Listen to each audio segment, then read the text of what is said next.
Kottayam medical കോളേജുമായി ബന്ധപ്പെട്ട് പ്രത്യേകിച്ച് അവിടെ അപകടം ഉണ്ടാകുന്നവർ മരിക്കുന്നുണ്ടായി സർക്കാരിന്റെ വലിയ വിമർശനമുണ്ട്. അതിനെന്താണ് ഈ കാര്യങ്ങളെക്കുറിച്ച് അവിടുത്തെ മന്ത്രിയും അവിടുത്തെ നേതാക്കന്മാരും വിശദീകരിച്ചു കഴിഞ്ഞിട്ടുണ്ട്. ഉപയോഗിക്കാതെ ഇരുന്ന ഒരു കെട്ടിടത്തിലാണ് ഈ വലിയ ദുരന്തം ഉണ്ടായത്. പക്ഷെ ദുരന്തമുണ്ടായി ഒരു മനുഷ്യന് ജീവൻ നഷ്ടപ്പെട്ടു എന്ന് പറയുന്നത് നമ്മളെല്ലാം ദുഃഖിക്കേണ്ട ഒരു കാര്യമാണ്. ഒരിക്കലും അത് ഉണ്ടാകാൻ പാടില്ലാത്തതായിരുന്നു.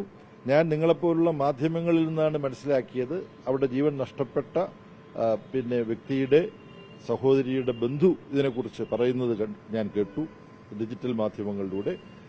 എങ്ങനെയാണ് ഈ ദുരന്തമുണ്ടായത്, എന്തുകൊണ്ട് എന്റെ ബന്ധു മരിക്കേണ്ടി വന്നു, അപകടം എങ്ങനെ സംഭവിച്ചു, ഇത് കൃത്യമായിട്ട് അന്വേഷിച്ച് കണ്ടുപിടിക്കണം. അതിന് ഉത്തരവാദികളായവരുടെ മേൽ മാതൃകാപരമായി നടപടിയെടുക്കണം. ഗവൺമെന്റ് ഇക്കാര്യത്തിൽ മരണമടഞ്ഞ വ്യക്തിക്കൊപ്പമാണ്, അവരെ ചേർത്ത് പിടിക്കുന്നു എന്നവർ പ്രഖ്യാപിച്ചു. അത് അംഗീകരിക്കുന്ന ഒരു സമീപനമാണ് ഈ ബന്ധുവിന്റെ ഭാഗത്ത് നിന്നുണ്ടായത്.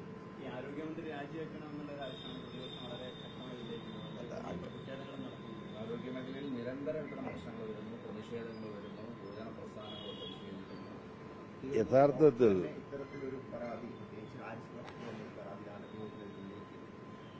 ആദ്യമായി ഇതിനെക്കുറിച്ച് നമ്മുടെ നാട്ടിൽ ധാരാളം പ്രതികരണങ്ങൾ വന്നിട്ടുണ്ട്. ഇപ്പം ഒരു വിഷയവുമായി ബന്ധപ്പെട്ട് നിങ്ങളോട് സംസാരിക്കാൻ വന്ന ഘട്ടത്തിൽ നിങ്ങളാണ് ചോദിച്ചത്.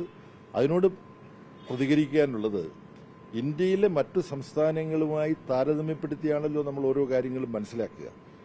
അങ്ങനെ പരിശോധിക്കുമ്പം മറ്റെല്ലാ സംസ്ഥാനങ്ങളെക്കാളും വളരെ മികച്ച നിലയിലാണ് കേരളത്തിലെ വിദ്യാഭ്യാസ രംഗവും ആരോഗ്യരംഗവും പ്രവർത്തിച്ചുകൊണ്ടിരിക്കുന്നത്. 2 ദിവസം മുമ്പാണ് വിദ്യാഭ്യാസ രംഗത്തെക്കുറിച്ചൊരു റിപ്പോർട്ട് വന്നത്. അതിനെക്കുറിച്ച് ഞാൻ പറയുന്നില്ല. 3, 6, 9 ക്ലാസ്സുകളിലെ കുട്ടികൾ പല വിദ്യാഭ്യാസത്തിന്റെ പല മേഖലകളിലും കൈവരിക്കുന്ന നേട്ടം കേരളം ഇന്ത്യയിലെ മറ്റെല്ലാ സംസ്ഥാനങ്ങളെക്കാളും വളരെ മുമ്പിലാണ്. ആരോഗ്യരംഗത്തും നിങ്ങൾ ഒരു കണക്ക് മാത്രം നോക്കിയാൽ മതി. കൃത്യമായിട്ട് അതിന്റെ ശതമാനം എനിക്ക് പറയാൻ കഴിയില്ല. ഗവൺമെന്റ് ആശുപത്രികളെ രോഗികൾ ഏറ്റവും കൂടുതൽ ആശ്രയിക്കുന്ന സംസ്ഥാനം ഏതാണ് എന്ന് പരിശോധിച്ചാൽ അത് കേരളമാണ്. അല്ല, ഞാൻ പറയട്ടെ, ഞാൻ പറഞ്ഞു കഴിഞ്ഞോട്ടെ സുഹൃത്തെ, നമ്മളിപ്പോൾ സംസാരിക്കുന്നതുകൊണ്ട് ഇതിനെക്കുറിച്ച് ഞാൻ പറയാം. അപ്പൊ അങ്ങനെ എല്ലാ ആരോഗ്യ സൂചികകളിലും കേരളമാണ് ഏറ്റവും മുമ്പിൽ നിൽക്കുന്നത്. അതേസമയത്ത് ഒരു ഡോക്ടർ, ആ ഡോക്ടറെ കുറിച്ച് ഞാൻ കേട്ടിട്ടുള്ളത് വളരെ മാതൃകാപരമായി പ്രവർത്തിക്കുന്ന ഒരു ഡോക്ടറാണെന്നാണ്. ഞാൻ അതിനെക്കുറിച്ച് അന്വേഷിച്ചു. ആ ഡോക്ടർ തിരുവനന്തപുരം മെഡിക്കൽ കോളേജ് ആശുപത്രിയിലെ ഒരു പ്രയാസം, പല പ്രയാസങ്ങളുണ്ട്, അതിലൊരു പ്രയാസം ഓപ്പറേഷനൊക്കെ നടത്തുന്നതിന് അത്യാവശ്യം വേണ്ട ക്രമീകരണം, അത് അതിനകത്തൊരു കാലതാമസം ഉണ്ടാവുന്നു എന്ന് പറഞ്ഞു. അത് സംസ്ഥാന ഗവൺമെന്റിന്റെ രാഷ്ട്രീയ നേതൃത്വത്തിന്റെ ഒരു പോരായ്മയായിട്ടുമല്ല അദ്ദേഹം പറഞ്ഞത്. ഞാൻ അന്വേഷിച്ചു മനസ്സിലായത്, ഉദ്യോഗസ്ഥ തലത്തിൽ ഫയലുകൾ നീങ്ങി ഇതിനകത്ത് തീരുമാനം കൃത്യസമയത്ത് എടുക്കുന്നതിനുണ്ടായ ചില പോരായ്മകളാണുള്ളത്. അത് അദ്ദേഹത്തിന്റെ ഫേസ്ബുക്ക് പോസ്റ്റിലൂടെ പറഞ്ഞു. അതിനെ തുടർന്ന് ഗവൺമെന്റ് വളരെ ചടുലമായി തന്നെ അക്കാര്യത്തിൽ തീരുമാനമെടുത്തു, ആ കുറവുകൾ പരിഹരിച്ചു. കേരളത്തിലെ ആരോഗ്യമേഖല ഇന്ത്യയിലെ മറ്റെല്ലാ സംസ്ഥാനങ്ങളെയും അപേക്ഷിച്ച് വളരെ മികച്ചതാണെന്ന് പറയുമ്പോഴും കേരളത്തിലെ ആരോഗ്യമേഖലയിൽ ഈ പ്രശ്നങ്ങളുണ്ട്. ആ പ്രശ്നങ്ങൾ പരിഹരിക്കാനാണ് ആത്മാർത്ഥമായിട്ട് കേരളത്തിലെ ഇടതുപക്ഷ ജനാധിപത്യ മുന്നണി ഗവൺമെന്റ് ശ്രമിക്കുന്നത്. അപ്പൊ അതിൽ ആ ശ്രമങ്ങൾ വേണ്ടത്ര വേഗതയിലല്ലാത്ത പ്രശ്നമുണ്ടോ തുടങ്ങിയ കാര്യങ്ങൾ നമുക്ക് ചർച്ച ചെയ്യാൻ പരിഹാരം ഉണ്ടാക്കാം. കേരളത്തിലെ ആരോഗ്യമേഖലയുടെ മികവിനെ ഇടിച്ചു കാണിക്കുന്നതിനകത്ത് ഞാൻ ഒട്ടും യോജിക്കുന്നില്ല. ഈ ഡോക്ടർ ചൂണ്ടിക്കാണിച്ചതുപോലുള്ള പോരായ്മകൾ ചൂണ്ടിക്കാണിച്ചാൽ അത് ആരോഗ്യകരമായ ഒരു മനോഭാവത്തോടു കൂടി ചൂണ്ടിക്കാണിക്കുന്ന കാര്യങ്ങളെല്ലാം നമുക്ക് ചർച്ച ചെയ്യാം, നമുക്ക് കൂട്ടായിട്ട് അതിന് പരിഹാരമുണ്ടാക്കാം.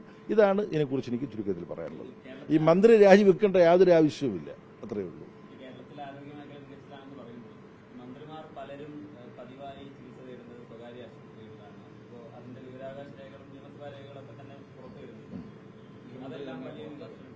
അല്ല, അങ്ങനെയുള്ള അതിന്റെ എല്ലാ വിശദാംശങ്ങളിലേക്ക് ഇപ്പോ ഓരോ ചികിത്സയ്ക്കും ഓരോ രോഗത്തിനും ഏറ്റവും മികച്ച ചികിത്സ ലഭിക്കാൻ സൗകര്യമുണ്ടെങ്കിൽ അത് ഉപയോഗിക്കാനാണ് നമ്മൾ ഓരോരുത്തരും, ഓരോ വ്യക്തിയും. ഇപ്പം നിങ്ങൾക്കൊരു അസുഖം വന്നു, നിങ്ങൾ ആദ്യം അന്വേഷിക്കുന്നത് എന്താ?